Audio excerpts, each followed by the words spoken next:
He's the big basketball insider for us here at FS1, and also does play-by-play. I think of some of these Summer League games, right? Or is it Team USA? What are you doing? A variety of games, some pre-Olympic stuff. I'm doing a world feed of Serbia and Australia. A game being played in Abu Dhabi today. Some Peach Jam later this week. I'm going to see LeBron's other son tomorrow, Bryce. Look at you. On a Peach Jam. Well, why don't we talk about the first son, Bronny? Why don't we? I think we have a video we can show you here, John. Bronny, again, tried a couple three-point shots yesterday, and they're getting worse. They're not getting better. As he airballs the corner three after missing a layup by 40 feet, which I've never seen before. Here's coming up the corner three, nothing but air. And then he had another one from about 30 feet out, nothing but air. He has not made a three-point shot yet. His defense is not as good as what a lot of people sold us it would be, but he's really good at Call of Duty. So this is not good. It's getting worse.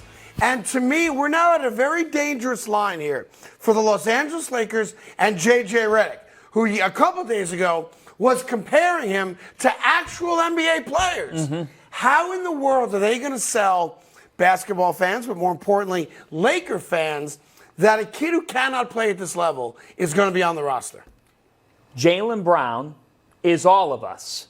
This is an unmitigated disaster. There's Jaylen Brown. Unmitigated disaster. Yep. We're past that dangerous line. You don't have to sell Lakers fans. At the end of the day, you don't owe much to the fans. You have to sell the other teammates. If I am on this Lakers Summer League team, I'm ticked off. I'm annoyed. I'm frustrated. This kid is getting on the floor. He is not an NBA player. He was never an NBA player heading into the draft. We knew that this was going to happen, that he was going to get taken by the Lakers, but the bar was set low. The bar was set low. We talked. David, you said heading into Summer League, he had to do one thing competently. Just make some three-pointers. Just be comfortable. How's that going? Well, it's kind of like failing a class. You know when you fail a class and you say... Plex does. Plex, have you ever had the teacher say to you, you know, it's kind of hard to fail my class. Like, you have to actively try to fail the class, or no? We're just not sure. Okay. He made it look easy. By the way, they were like, F is an A. 0 for 15. Yeah. It's harder to that's harder than going 2 for 15. To me, guys, this is just a mess. And I look at this whole situation, and it's sad because when he had his cardiac incident last summer, his camp should have automatically said, you know what? Let him have a year to just enjoy his life, a gap year. Sure. Instead, this is a disaster. Yeah, and look, now you have guys, my buddy Doug Gottlieb was coaching Whiskey Green Bay. He said, look, he couldn't start for me. He'd probably make the team, but he wouldn't start for me. Obviously, we all talk about Danny Hurley, at Connecticut. Couldn't play for Hurley's team. You said that a few weeks ago.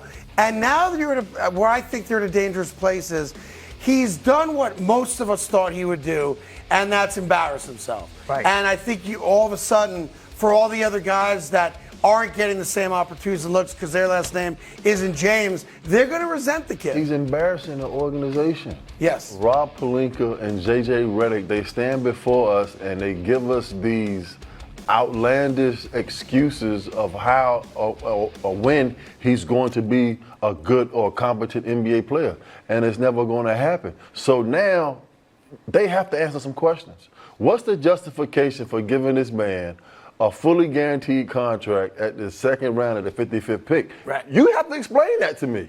Sure. It's everybody else. And here's why they're not going to, because there's a level of hubris with Rob Pelinka and clearly J.J. Redick, who's a douche knuckle all day long, where they think they know more basketball than everybody else. And basketball is an interesting sport where every diehard fan, us included, all feel like we know as much basketball as anybody on the planet, and we can have a PhD level conversation about basketball because we love it so much and we watch it so much. And like you always say, Plax, the tape don't lie. It don't lie. We know that he can't play. Look, we knew he couldn't play at this level, and now he's just confirming what we knew. And I just think of the last month and change for the Los Angeles Lakers. Dan Hurley got on a plane and went out to California. Yes, he met with them seriously, but when I talked with him, he said, the idea of control, I have all the control in the world at UConn. With the Los Angeles Lakers, you have zero control. That's LeBron right. James has all the control. And I think about this now. Do you guys wonder if J.J. Redick wakes up? Yeah, he says some things out in the public about Bronny James. Whatever wakes up and thinks, man, I was really enjoying life and TV calling the NBA Finals, and now I've got headache after headache after headache. This is an elephant in the room situation, guys. It's not going to go away. But what can he do about it? Well, He can't do anything about it. But my point is the Lakers needed J.J. Redick more than J.J. Redick needed them. If I'm going to play on this team, it's not fair to me. That's right. Because we're not putting the best players on the floor to compete to win the Western Conference or to compete to win the World Championship. That's it. It'd be one thing if the Los Angeles Lakers were close to a championship and maybe we're a top 5 or 6 team. They're far from a top 10 team in the NBA. They're not a winning team. They're not a title contender. And now they got to put up with a dad and his son. And you've got a coach going out there who's so far up LeBron's ass in J.J. Redick that he came out and said two things. He said, number one, that Bronny has earned this. And number two, he said he's going to be Lou Dort. Now, for those of you that don't know who Lou Dort is, Lou Dort's a 5-year pro Oklahoma City Thunder. He's like a 13-5 guy. he contributes. Right, about a 35% three-point shooter. And he helps. He's a role player on a very good basketball team. And is key for them off the bench. This kid ain't Lou Dort. No. Lou Dort should demand an apology. Yes, he should, Lou sir. Dort is owed an apology. I agree with you 100%. I mean, it's unfathomable to think that we've gotten to this point. But you know why we've gotten to this point? Because LeBron James at one point put out there on social media that his kid was better than some of the guys in the NBA. Here's the tweet right here. Here's that tweet from March the 6th, 2023. Man, Bronny definitely better than some of these cats I've been watching on League Pass today. Lightweight hilarious. LeBron, what League Pass were you watching? International? I mean, Australian? New Zealand? What League Pass were you watching? You created this monster. LeBron James has had a legendary career. Nobody's going to take that away from him. People say that the decision was his worst hour. No, he's a father. You set your kid up for failure when you sent that tweet. Yeah, no doubt. Now, before we move off of Bronny here, how do you think it plays itself out? Do you think he's on the Laker roster at the start of the season? Because remember, and I say this all the time, the dream was not, I hope my kid makes it to the NBA. The dream was, I am playing with my son. Is he on the Laker roster? The longer this goes, no. He's embarrassing himself. I'm not sure he finishes summer league. So then the dream never gets realized unless LeBron plays a summer league game. They bring LeBron in the office and say, you're going to play with your son. But he's not game one. We're going to put him in the G League, and he might even be next year. I got an idea. Go ahead. Okay. Yeah. So I don't think that he starts. I don't think that he plays in game one. I don't think he's on the game one roster. But this whole theatrical dance of LeBron and his son, how about this for you? Paint this picture. Go ahead. Ladies and gentlemen, coming this Christmas, the Jameses. A Christmas special from Los Angeles. The NBA gives them a wonderful game in Los Angeles in prime time on the big networks, and we get to see a father and his son unite. And what they'll do is they'll have them play the Pistons so that you can at least explain why Bronny got on the court.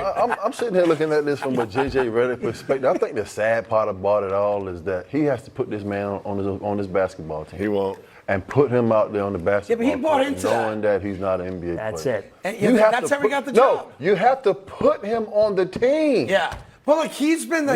Not because you want to. But remember this. Because you have to. Ever since the night before the draft, the spokesman for the LA Lakers talking about Bronny James has not been LeBron. It has been J.J. Redick publicly.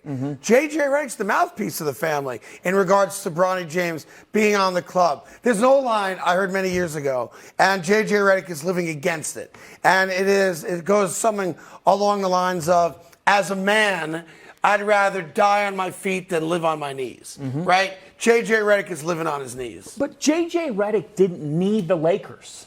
That's the other thing about this. It's not like he needed the Lakers head coaching job. There were people in NBA circles I was talking with during this Lakers search that said, look, the Lakers, it's not the job that it once was. Right. And there could be other jobs that come along that are better situationally for a first-time head coach. Sure. That's why when you look at the Lakers situation right now, we know that LeBron James has earned the control that he has. I don't believe he has, but go ahead. But the fact is that when you look at the state in this organization as a result of that, It's a mess. Meanwhile, Platch was making the point yesterday, a good point, that you've had some superstars come out of this summer league.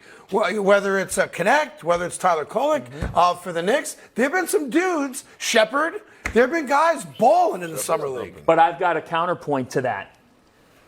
I agree with you that there have been some stars that have come out. But if you look at Zachary Reese-Sachet and Alex Sarr, the top 2 picks in the draft, I've never seen a summer league where we've talked less about the top 2 picks in the draft. That's because they're French. It's not just because they're French. It's not just because they're French. It's because they're not even playing well. They're not playing well. But we don't criticize them to the same level that we're doing with the 55th pick because it's a different story. If Bronny James was not in this draft or this summer league, we would be praising Dalton Connect. You're right.